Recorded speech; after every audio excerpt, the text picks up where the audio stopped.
final 48 hours of Owen Hart, apparently. On the evening of May 23rd, 1999, Get into this. inside the Kemper Arena in Kansas City, Missouri, a pre-recorded video played on the big screen for 16,000 wrestling fans. In it, a masked man in a blue cape rambled about how his opponent was making his blood boil. It was silly. It was campy. It was supposed to make people laugh.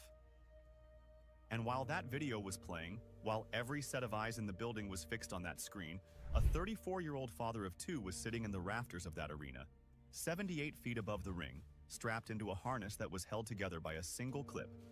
A clip designed not for suspending a human being in the air, but for releasing the mast of a sailboat. A clip that required only 6 pounds of pressure to open. This is the story of the final 48 hours of Owen Hart. Not just the fall itself, not just the mechanical I watched this failure, live on Sky Sports. but What, the decisions, fall? the You watched them circumstances, fall the live? conversations, and the quiet human moments that led up to one of the most Did devastating the tragedies show the in fall? the history of professional wrestling. Owen was born on May 7th, 1965, in Calgary, Alberta. The youngest of 12 We saw that children show. born Fucking to hard to Stu watch. No and way. Owen Hart. So could you see The the Hart show? family Could you is see the wrestling fall on royalty. TV? Stu Hart ran Stampede Wrestling, a promotion that became legendary for producing some of the toughest and most skilled wrestlers on the planet. All 8 of Stu's sons became professional wrestlers, and all 4 of his daughters married wrestlers. The Hart Dungeon, the basement of the family home where Stu trained wrestlers, is one of the most famous locations in wrestling history. It produced Bret Hart, the British Bulldog, Chris Jericho, Chris Benoit, and dozens of others. Owen was the baby of the family, the youngest of 12. Check. And in a Check family 1, 2. full of tough guys, full of people who had been stretched and twisted and hardened in the Hart Dungeon, Owen was the one who stood apart. Not because he was the toughest, not because he was the biggest, You don't see the but fall, because he but you was, see the immediate pound for aftermath. pound, You don't actually the see the most fall. naturally gifted athlete the family had ever Madness. produced. Chris Jericho, who grew up in Winnipeg watching Stampede Wrestling, remembers the moment he first saw Owen perform. He saw a masked wrestler wearing the traditional Stampede tights, and then the guy did a bump flip that was so smooth, so effortless, so unlike anything Jericho had ever seen. Like they that say, he immediately they're knew playing it the was Owen promo Hart. on the screen. That Right, one so moment, that's what he was more on than about. anything else, Everyone's made watching the Jericho promo want on to the become a screen, wrestler. and then all of a He sudden, wanted to work with Owen more than anyone else in the business. so obviously the promo would have been Owen on the was telly. not just extraordinary in the ring. He was special as a person. He was funny, not wrestling funny. Not the kind of funny where someone reads a script on camera and gets a laugh because the audience has been trained to respond. Owen was genuinely, deeply, Oh, mate, all right, buddy, effortlessly how's it going? hilarious.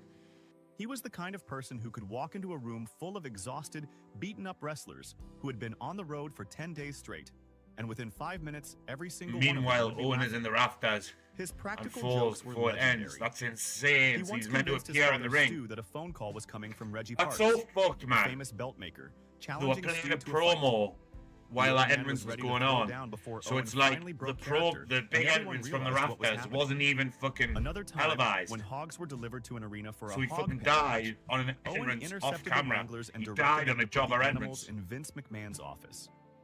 The image of the chairman of the World Yeah, Wrestling I've Federation I've trying seen to like the wrangle aftermathy livestock bits, out of like, his corporate headquarters is and almost then the too show perfect to goes be on, real. doesn't it? But that was Owen. There He was could evidence find of the impact absurd in the ring anything, after. and he could I make know you people see say it it's too. bollocks. But here's the thing about It's sorry, Owen people Hart that say it matters wasn't most related, when but we that's talk about bollocks. his final Yeah, days. I may have seen He something. never There's wanted a to be famous. pool of blood. He There's never wanted to be a a blood star. stain. He loved wrestling Blood as a stain on craft. the corner of the map. He loved the And you athleticism. try to see of it from a He previous loved match. the locker room brotherhood. But the lifestyle, the To be politics, fair, King runs the off to travel, perform first the aid. time away from his Fair family, play. all of that ate at him. In an interview with Slam Wrestling just 5 months before his death, Owen laid it all out. He said that when his contract was up, he was done. He had been smart with his money. He was financially set. He had bought property on a lake. He wanted to devote his time to his family. He wanted to be a Bless dad. him, man. That is the man we are talking about. A man who was counting the days until he could go home for good. A man who had Horrible, one that's foot out the horrible. door. A man who was performing a gimmick he did not want He to didn't perform. even, he didn't even want to do Doing the gimmick. stunts he was not comfortable doing for a company whose Yeah, it's creative good, bro. direction I made chilled him out deeply yesterday. uneasy. I'm chilling out now. And yet his I'm gonna do this in-ring live, resume and was then I'm gonna staggering. go have a venture into Owen the was a town. two-time WWE I'm 10 Intercontinental minutes away champion, from the a town centre one-time and a European taxi. champion, And I've got a couple of places I want to check out. I've been told to check out, so The I'm going to go have a 1994 lone adventure, see what happens. He had headlined 3 pay-per-view events. His opening match against Brett at WrestleMania 10 in 1994. When Owen died, I was about 4 months and 9 days old. I didn't know about his death until I was 11. No way. Has called it one of his all-time favorites. The brotherly love. Jeff Jarrett was a live promo as soon as. Yeah, I've seen that, and he's like, he looks shaken up, doesn't he? He looks shaken up. He wanted to, because he knew what Owen was capable of, and he wanted the world to see it too. Owen was, by every measure, one of the most talented performers the WWE had ever employed. He could work any style. He could be a heel. He could be a babyface. He could make you hate him. He could make you love him. He could go move for move with the best technical wrestlers on the planet, and he could fly through the air with a grace that made it look like gravity was optional. He was 34 years old, and he was nowhere near his prime. Madness. The best years of his career were still ahead of him. The dream matches that fans fantasized about, Owen versus Kurt Angle, Owen versus Eddie Guerrero, Owen versus Chris Jericho, were all within reach. The wrestling world did not know it yet, but they were about to lose a man whose greatest work had not even been done. And that brings us to the 48 hours before everything ended. In the days leading up to the Over the Edge pay-per-view on May 23rd, 1999. I know it's not a very nice circumstance, but I do enjoy documentaries like this. This was the rhythm of his life at that point. Apparently, the Blood in the Ring is attributed to a Brew Dart match from WWF Heat beforehand. Yeah, I heard about that, but his family. It was grinding him down. That's not true, right? He had told Martha many times that he wanted out. That this was not the life he had envisioned for himself. That the wrestling business had changed in ways that made him uncomfortable. The Attitude Era was in full swing.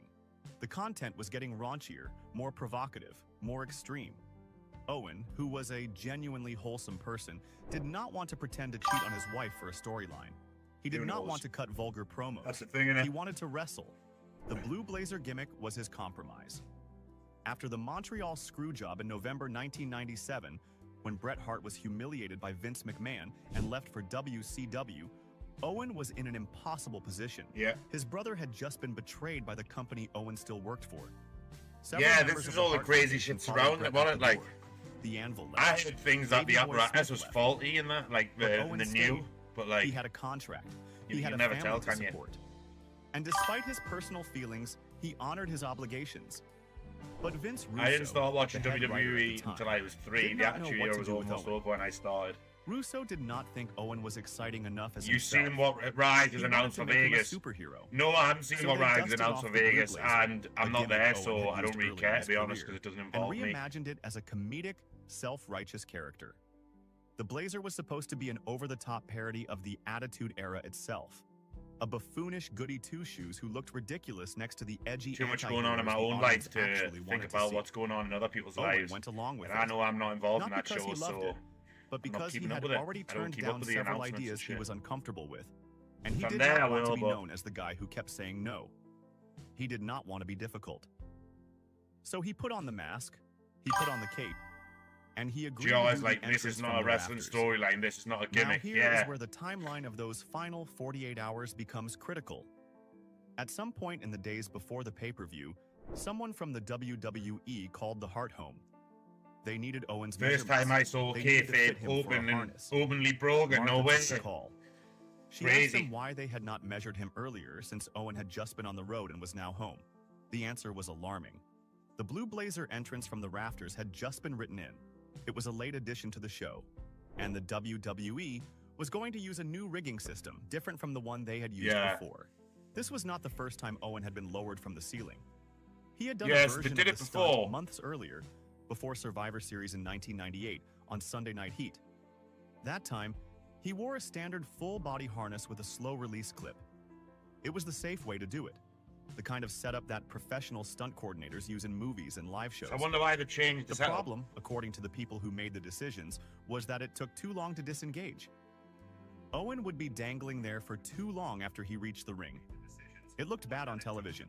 It made for what they called What a bad ridiculous TV. gimmick as well. So for Over the Edge, a different approach was chosen. Instead of the full body harness with the locking mechanism, they would use a quick release clip, a nautical snap shackle, the kind of device that is designed for one very specific purpose: to release a sailboat mast quickly under pressure. It was compact, it was fast, and it required only 6 pounds of force to open. What? The plan was elaborate. Owen, dressed in his full blue blazer costume, So the thing he was tied to was meant to release. He would be lowered toward the ring while the arena went dark and the pre-recorded video played. When he reached a point just above the ring, he would pretend to be tangled up in the harness. He would fumble with it, making it look like a comedic mishap. Then he would release the quick-release clip himself and fall the remaining few feet to the mat. But it's obviously went early. Laugh. It was physical comedy, a pratfall from 10 feet up. The kind of thing Owen could absolutely pull off given his incredible athleticism. I actually love the blue blazer. No way. I've not seen any of his work, but like I just know he didn't even like. I know he didn't like the gimmick, right? No redundant backup systems. Just a simple clip that could be popped with minimal effort. And that is where the engineering met the reality of gravity and everything fell apart. It is alleged that several professional stunt coordinators were approached to rig the system. All but one refused. They looked at the setup and they called it crazy. So the stunt coordinators didn't really fucking like it either. I feel like the Hart family are unfortunate regarding how... I feel like the Hart family are unfortunate regarding how the ones that are gone went out. I only really know about Owen Hart, really. Can you give us any more information, Simon? Obviously, I know this, but I know, like, I believe, like, Jim Anvil's not here, and all that. Which requires a deliberate and distinct movement to activate. How else did the rest of the Hart family, well, not the rest, like all of them, but how did they go out? Absolute last resort. And the guy who did the rigs begged Vince not to do the new rig. The WWE did not use a and he still did it. They did not use a 3-ring release. They did not use additional safety measures. They used the snap shackle. Just the snap shackle. 6 pounds of pressure between Owen Hart and a 78-foot fall. The morning of May 23rd, 1999. Owen Hart is at home in Calgary. This is his last morning, his last breakfast with his family, his last time walking through the front door. The old guys offer to do it for free. Revealed in the dark side of the ring Vince still said no. That's what makes you think it was a setup, don't you? That morning. Before leaving like he was literally like sent out there to die. Should watch the Montreal Screwjob doc sometime. Yes, I'll stick.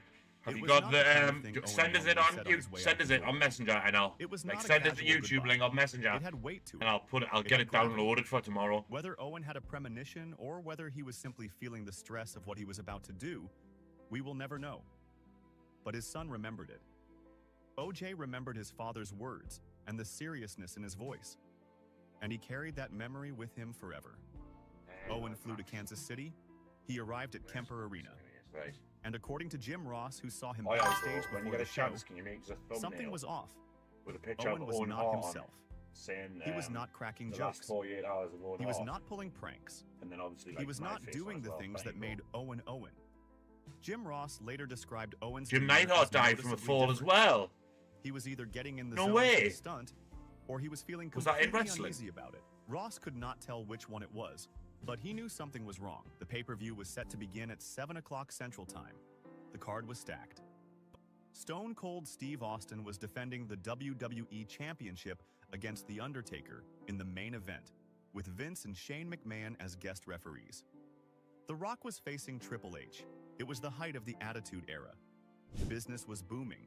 The arenas were full. Yeah, definitely up for watching the Montreal Screwjob doc. And Owen Hart's Intercontinental Championship match against The Godfather was slotted somewhere in the middle of the card. Before the show, Owen met with referee Jimmy Corderas to go over the match. Corderas was scheduled to officiate the Blue Blazer versus Godfather bout. He fell and succumbed to the injury. He wasn't wrestling. No way. Owen was supposed to win the Intercontinental Championship for a 3rd time that night. It was going to be a good night for him professionally. A championship win. A memorable entrance. The kind of moment that gets replayed on highlight reels for years. As the show progressed, Owen made his way up to the rafters. 78 feet above the ring. In the dark. In a cape and a mask. Hooked to a cable. Are you referring to Big Rules vs. Redacted Call? With the force of a firm handshake. Because that'll be good. Below him, the arena was buzzing. A it's a cultaholic one. Had just taken place, and there was debris scattered across the ring. Chairs, trash. the remnants of organized chaos that the Attitude Era audience had come to expect. The ring crew scrambled to clean it up before Owen's entrance. A pre-recorded video began to play on the big screen.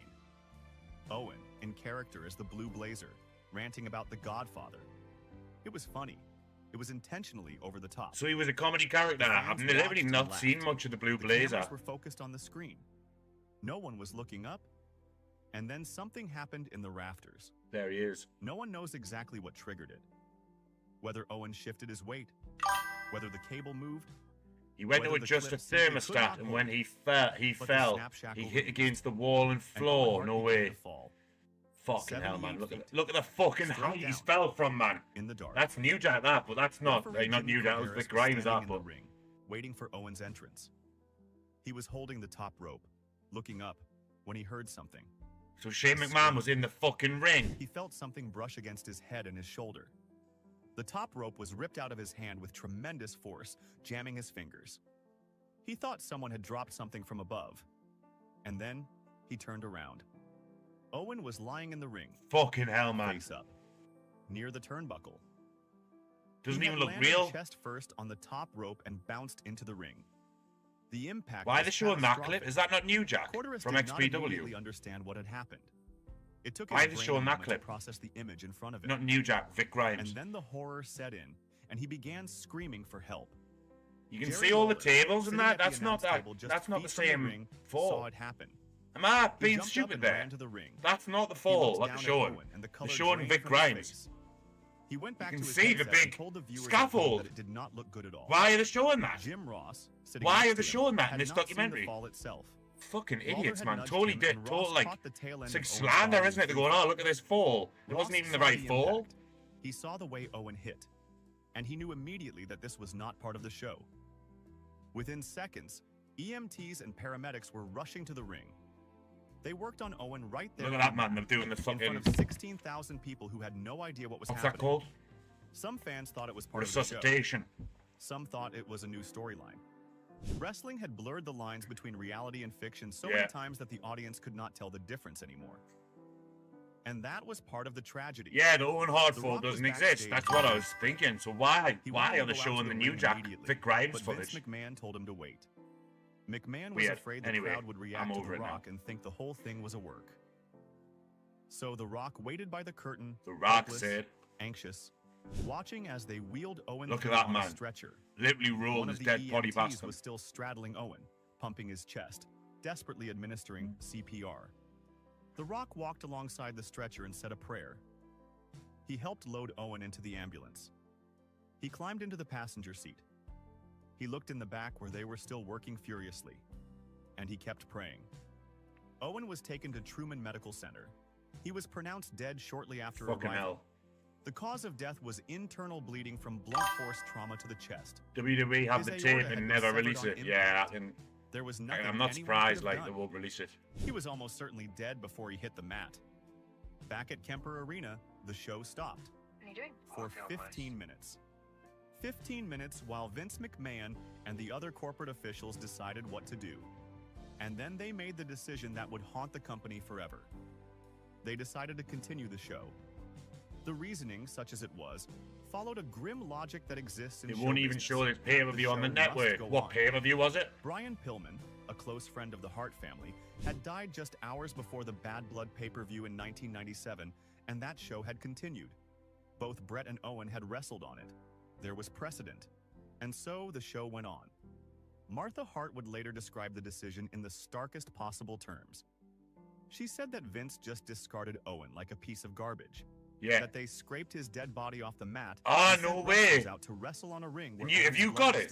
Is that what you were saying that you have? Police should have stopped you have the unedited pay-per-view. Not wrong. The ring was, by any reasonable definition, a crime scene. Or at the very least, the scene of a fatal accident. There should have been an investigation before anyone touched anything. Instead, if it was Shane that fell, then the show would have stopped. Yeah, 100%. Columnist for the Calgary Sun called McMahon's decision sick, disrespectful, and wrong. Ralph Klein, the premier of Alberta at the time, expressed hope that Owen's death would lead to changes in wrestling. Bret Hart, writing in his own column for the Calgary Sun a week later, blamed Vince McMahon directly for his brother's death. You don't say the fall. He questioned whether the stunt was really So necessary. you've got the pay-per-view, and like WWE haven't got it anywhere. The following night, something that reeked of disrespect. He pointed out the obscenity of a memorial where, afterward, wrestlers pointed to Just their the reaction crotches in and the yelled their aftermath. catchphrases. Fucking mental. It made him nauseous. Even fans who were in attendance were horrified. One man who left the event with his children after I've learning decided we'll Owen do had one died more. We'll do another said it video. was I was going to make this the last one, but we'll do another He said video that for after kids this. to see that, for this to be so-called family We're entertainment, going to watch there's a for one them to called just the carry on Flaming as if Light nothing Tube had happened, Incident. was just sad. The remaining Burned matches were Light Tube performed on a Incident. ring that still had Shadow Owen's X. blood on it. Shadow The wrestlers WX. went out there, somber It's and shaken, Ruji and they performed. Yamakawa Some of them were from crying. Big Japan Some 1999. of them did That's not what we're even gonna know watch what next. had happened, only that something terrible had occurred. And in the main event, The Undertaker defeated Stone Cold Steve Austin for the WWE OG Championship, versions with the a match WWF that logos, no one yeah. involved wanted to have. An hour after the event restarted, Jim Ross was given the worst assignment Most of people his with a career. heart would have stopped the show, man. Having You could done tell, the like, even the television wrestlers didn't producer want to be there. told Like, Ross through his Jeff headset Jarrett in that that Owen promo, had I've died. seen that promo. He gave Jeff Ross Jarrett approximately just get, 10 like, proper seconds shit, to like, prepare. And literally then white Jim as a Ross, sheet. live on pay-per-view, had to tell the world. He said that something had gone terribly wrong, that this was not a part of the entertainment, that this was as real could be. And then he said the words that no one who heard them will ever forget. He said that Owen Hart had tragically died from that accident. Mental. That The quick. fans in the arena were never told. They did Yeah, not the hear fans wouldn't have knew till after as well, They would did they? not know, as they filed out of Kemper Arena that night, that they had just witnessed a man die. That's crazy. Some of them That's would not crazy. find out until they got home and turned on the That's news. fucking crazy. Some of them would not find out until the next morning. It's not like they're going to just go on the In phones. Calgary, Martha Hart received a phone call. It was Vince McMahon. He told her there had been an accident. No shit. Martha's first reaction was disbelief. Owen was the greatest prankster she had ever known. She thought it was a rib. She thought Owen was putting someone up to this. She asked to speak to him. And then McMahon had a doctor get on the line. The doctor told Martha that Owen was dead. Wow. Martha began screaming. She collapsed. 7-year-old Oshé, who was still awake, heard his mother's screams and knew that something terrible had happened. He did not know the specifics. He did not need to. The sound of his mother's anguish told him everything. Bret Hart, Owen's older brother, was on a plane. He was flying to Los Angeles to appear on the Jay Leno show. He found out about Owen's death while he was in the air. He would later say that, "You never want to find out about a tragedy on an airplane. Wow. There is nowhere to go. There is no one to hold. There is nothing Yeah. you can do except sit That's there fucking and feel the so entire world true, collapse that, like- around you while strangers eat peanuts and watch the in-flight movie." The next I've night, never May ever thought about 24th, that. the You never want to WWE receive presented bad a news tribute while you're show. on a plane. Raw is War became Raw is Owen. It was broadcast live from the Kiel Center in St. Louis. For 2 hours, wrestlers shared their memories of Owen. They told stories. They fought back tears. They tried to put into words what this man had meant to them. Mark Henry broke down. Jeff Jarrett, Owen's tag team partner who had been with him just hours before the accident, could barely speak. Triple H talked about Owen's legendary sense of humor. The entire locker room was in pieces. These were men who had been taught their entire careers to separate the real from the fictional, to keep their emotions in check, to never break character. And every single one of them was shattered. The show scored a 7.2 Nielsen rating, making it the highest-rated special episode in the history of Raw. Wow, rightly so. Millions of people tuned in to say goodbye to a man they had never met, but He was felt obviously a like they very loved man, The following Owen week, Hart. Jeff Jarrett defeated The Godfather to win the WWE Intercontinental Championship. The title Owen had been booked to win it over the edge. No When way, he Jarrett was meant to won, win the he fucking belt. screamed Owen's name.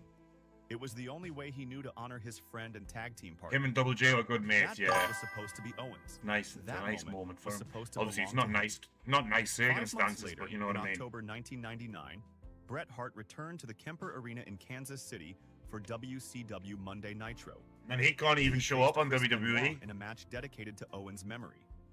The same arena, the same rafters overhead, the same ring. You got to wrestle Close Benoit. enough. Bret walked into that building knowing what had happened to his little brother in that very spot just months before. In the same venue. Because that is what Harts do. The same They wrestled venue. He through the wrestled him in the same They always place. On May 31st, Fuck 8 me. days after his death, Owen Hart was laid to rest in Calgary. The funeral was held at a local funeral home, and it was attended by more than 300 wrestlers, along with family members and friends. The crowd was so large that the eulogy had to be played through loudspeakers outside the building, where fans lined the streets with posters and cards. Many of them young people who had grown up watching Owen on television. Nobody wants to die. Well, some people do, but like no one. You don't want to die really, but like if you do, I would love. You would love it to be like by what she saw. That streets and streets of fucking people, man. Like so many people that you can't get moving. Like you know, you've left a legacy. Then, like you know, your life is being worth living. Like not that, like you know what I'm trying to say. He was 34 years old. You've left like a mark. In the weeks and months You've touched followed, like people's hearts. And came fast and hard. Crazy. Why was a nautical clip used instead of? Because some people die and they have like one person at the funeral, or like no. Sometimes people die and they've got no one. Someone who allegedly exaggerated his. So imagine like that, like obviously for his family and stuff to see. Why was there no backup system? Why was a man suspended 78 feet in the air by a device that could be triggered by 6 pounds of pressure? That's the fuck bit. Why did the show continue after a man died in the fact that they knew? Why did the Kansas City authorities not stop the event? Why was the ring, which was now a potential crime scene, allowed to be used for the remaining matches? Martha Hart wanted answers. 3 weeks after Owen's funeral, she filed a wrongful death lawsuit against the WWE. She claimed that the harness system was defective, that the stunt was poorly planned, that the company had been negligent in its duty to protect one of its performers. She was not doing it for the money. She wanted accountability. She wanted the truth. She wanted to make sure that what happened to Owen could never happen to anyone else. Vince McMahon countersued. He attempted to have the case moved to Connecticut, where punitive damages could not be awarded. He began reaching out to members of the Hart family. According to Martha, some members of the family actively worked against her, taking legal documents and providing them to the defense. The family that wrestling had built was tearing itself apart in the wake of Owen's death. After more than a year and a half of legal battles, the case was settled in November 2000. The WWE paid Owen's estate $18 million. There was no admission of wrongdoing. There was no trial. There was no public accounting of exactly what went wrong and who was responsible. Does anybody know if you open a message on Instagram by accident and then mark it as unread, used some of the money to establish does it come up as seen or not? A charitable organization that funds scholarships and supports housing initiatives. She raised her children away from the wrestling business. She kept them grounded. I opened the message she early. Made sure they knew their I didn't mean to open it now. I was going to respond to it later, but like, she protected Owen's legacy fiercely. Fucking. She refused to allow the WWE to use I don't want to seem rude, but I'm going to finish live first. She refused to allow him to be inducted into the WWE Hall of Fame. To many wrestling fans, this was controversial. They wanted to celebrate Owen. They wanted to honor his career. They could not understand why his own wife would prevent that. And some members of the Hart family so his wife didn't let him go in the Hall of Fame. The rift that Owen's death created within the family deepened over the years. Some felt Martha was being selfish. Some felt she was denying Owen the recognition he deserved. The family that had once been the most famous dynasty in wrestling was fractured beyond repair. Brothers and sisters stopped Depends if they are in the message log and see you've seen it. Then accusations flew back. Nah, they wouldn't have seen it. They wouldn't have seen it. The Montreal screw job had started the cracks. Owen's death blew them wide open. But Martha understood something that the fans and even some of the family did not. She understood that the company that killed her husband did not get to profit from his memory. She understood that a Hall of Fame induction was not about honoring Owen. It was about content. It was about a television special. Yeah. It was about selling the network. I got to know though. It's like, come on, like. Be reduced to a marketing opportunity by the people. But then she went and did it with AEW. Anyway, in 2020, they probably offered her more money. In the Dark Side of the Ring documentary about Owen's final days. For the first time, she showed the public the actual harness clip that had failed. That's the actual one. Photos from the raft. Look at that tiny bit of thing, man, meant to keep him up. 70 foot in the air, or 70, whatever it was. Still visible on the ring. She let her children, OJ and Athena, speak publicly about their father for the first time. OJ, who had grown up to become a human rights lawyer, spoke about Owen not as a wrestler, but as a dad. Athena, who was pursuing journalism, talked about the man she barely got to know, Mad. Jim Cornette, the legendary manager and promoter, wept on camera when he talked about the decision to continue the show after Owen's fall. Jim Ross called it the worst moment of his wrestling career. Maybe the worst moment of his life. Wow. Jimmy Corderas, the referee who had been standing in the ring when Owen fell, described the sound of the impact and the sight of Owen lying face up on the mat, taking his last breaths, just a few feet from where I don't know why they're showing that to Niners. And then Cornette revealed something that crystallized who Owen Hart really was. Even more than the jokes, even more than the matches, even more than the championships. Cornette said that according to everyone who was there, the very last thing Owen yelled as he was falling, the last words out of his mouth as he plummeted 78 feet through the darkness toward the ring below, was a warning. He yelled for Corderas to get out of the way. Think about that for a moment. A man is falling to his death. He has maybe 2 seconds of consciousness left. Every survival instinct in his body should be focused on saving himself, on reaching for something. Stop showing that fucking clip, man. On anything that might give him a chance. It's bullshit. But Owen Hart, in the There's a massive final seconds difference. of his life, Someone didn't die in that about clip. Someone else. Someone died He saw in referee the real below him. incident. He saw Bullshit, his friend, man. and It's his a good last documentary, act but I on don't this like how earth they've was to used that scream a clip warning at all. so that his friend would not be hurt. That is who Owen Hart was. That is the man who was taken from his family, from his friends, from the millions of people who loved watching him perform. Not the Blue Blazer, not the King of Hearts, not the 1994 King of the Ring, not the Intercontinental Champion or the Tag Team Champion or the guy who had the greatest opening match in WrestleMania history against his own brother. Just I Owen, don't need a tag a team husband, partner. a father, I need my brother. a man who, even in the very last moment of his life, cared more about the people around him than he did about himself. The wrestling business has changed since 1999. By not Safety landing on him. standards are different now. Yeah, fucking Stunts are crazy. regulated more carefully. The kind of rigging that killed Owen Hart would never be approved today. And that is in large part because of what It happened. never at got Thunder approved Arena. then. Owen's The rigging death was didn't a get wake-up approved call. then. It forced the industry to confront the The reality. rigging wasn't that the approved people who then. Vince perform in that McMahon ring approved are it. not invincible. He's not a fucking That rig the line master. between entertainment and tragedy All the is guys clearer said, than no, anyone don't wants do to it. admit. That when you ask a man It was to never hang from approved in the ceiling first of place. an arena by a sailboat clip, eventually gravity is going to win. But none of Everyone that knows brings it didn't Owen exist, back. and I'm sure None of that gives OJ back the father who told him to take care of his mother and sister on the last morning everyone of his knows it life. didn't exist, and I'm sure I None can of imagine that a gives fella Athena falling back and the it's dad stupid. she Yeah, was too young to truly remember. it's just a bit stupid of how that they're gives using that Martha clip. It's a back bit the man bad she taste. married when they were Personally, I barely think more than for me kids. it doesn't sit right. The man It who doesn't made sit her right laugh. how they're using that clip. The man who wanted nothing more than to come home and stay home. That's just me. Owen Hart did not want to be in that arena on the night of May 23rd, 1999. He did not want to wear that costume. He did not want to be suspended from those rafters. He wanted to be at his lake house. He wanted to be playing with his kids. He wanted to be done. He was 34 years old. He was 5 months away from the end of his contract. 5 months away from freedom. 5 months away from 5 months away from probably the going life to he had been planning WCW and saving with for. his brother. 5 months months away away from probably from going to being just a dad. WCW with his brother. He never made Coming it. tag champs. The Kemper Arena Something. in Kansas City Or has having a been big feud with his renamed brother and in renovated. WCW. It is now called Hy-Vee Arena, converted into a youth sports complex. The building where Owen Hart took his last breath still stands, Mental. but it is no longer the arena it was that night. The rafters he fell from still hold up the same roof, but the wrestling ring is gone. The name is gone. The arena as it existed on the night of May Well, the wrestling 23rd, ring leaves every show, but 1999 is I gone. understand what he's saying. But Owen Hart has not been erased. His family made sure of that. Not through a Hall of Fame ceremony, not through a highlight reel, not through merchandise or branding or any of the machinery that professional wrestling uses to package and sell its history. Through a foundation that gives scholarships to kids who need help. Through a son who fights for human rights. Through a daughter who tells stories. Through a wife who refused to let the people who killed her husband control the way he was remembered. In 2021, more than 2 decades after Owen's death, Martha Hart made a decision that surprised the wrestling world.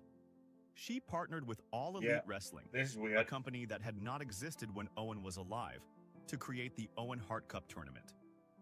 It was a way to honor Owen on Martha's terms, not through the company that had failed him, not through the machine that had turned his death into a line item on a legal settlement, through a new organization with a new trophy called simply The Owen. and with all profits going to the Owen Hart Foundation. It was not the Hall of Fame that fans had wanted. It was something better. It was something real. Kevin Owens, the WWE wrestler, named his son I don't really after think there's Owen much Hart better than the and Hall of incorporated Fame. the name into his own ring But name fair as a play. tribute. Wrestlers across every promotion, from AEW to independent shows in high school gyms, cite Owen as an influence. His matches are studied by young performers who were not even born when he died. His comedy timing is referenced by entertainers who have no connection to wrestling whatsoever. His legacy lives in 1,000 places that have nothing to do with a company or a Hall of Fame or a highlight package. Owen Hart is not a tragedy. He is not a cautionary tale. He is not a footnote in the history of the Monday Night Wars. He was a man who made people laugh, a man who made people cheer, a man who loved his wife and his children more than anything in the world, a man whose very last words were a warning to protect someone else. And if that is not worthy of being remembered, then nothing is. Like and subscribe for more stories from the world of professional wrestling. And the next time you watch a match, the next time a wrestler does something incredible and makes it look easy, remember Owen. Remember that every single one of those performers is someone's husband, someone's wife, someone's father, someone's mother. It's a lot to do with Vince Remember McMahon, that this, the line like, between entertainment in my and real opinion. life is not as thick I feel as like we it was want Vince to be. McMahon's fault. And remember that sometimes the bravest thing a person can do is not a move from the top rope or a dive through a table. Sometimes the bravest thing is yelling a warning to a friend when you know you cannot save yourself. Rest in peace, Owen James Hart. May 7th, 1965 to May 23rd, 1999. The world got 34 years with you. It was not enough. It was never going to be enough. Until next time. Totally. Wow, that was a good doc. That was good, that. We're going to watch one more video, folks. Who's getting roasted tonight? No one tonight, mate.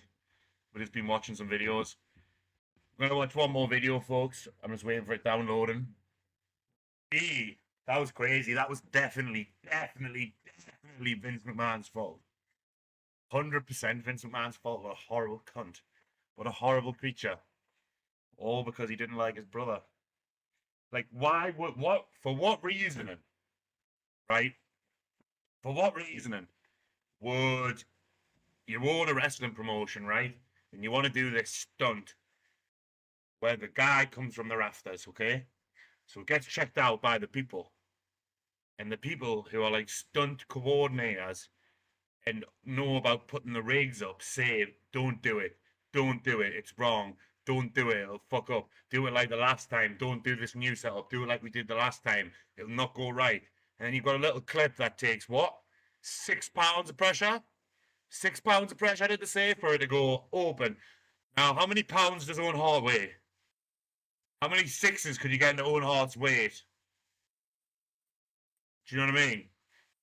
It's like, and then you've got one guy, Vince McMahon, telling them all, no, we're doing it like this. We're doing it like this. And he's literally murdered someone without getting his hands dirty and getting away with it. You know what I mean? That's how I see it anyway. 26% of this video. You're already, how's it going? You've been working hard all day. Working 9 till 5. What a week to make a living. Do do do do do do do do do do do do do do do. Right, so the next video we're gonna watch is I don't know, it's called the burnt light tube incident. Considering Vince McMahon was playing the arsehole boss character to the max at the time, it's hard to believe he was innocent. Is the arsehole boss even a character?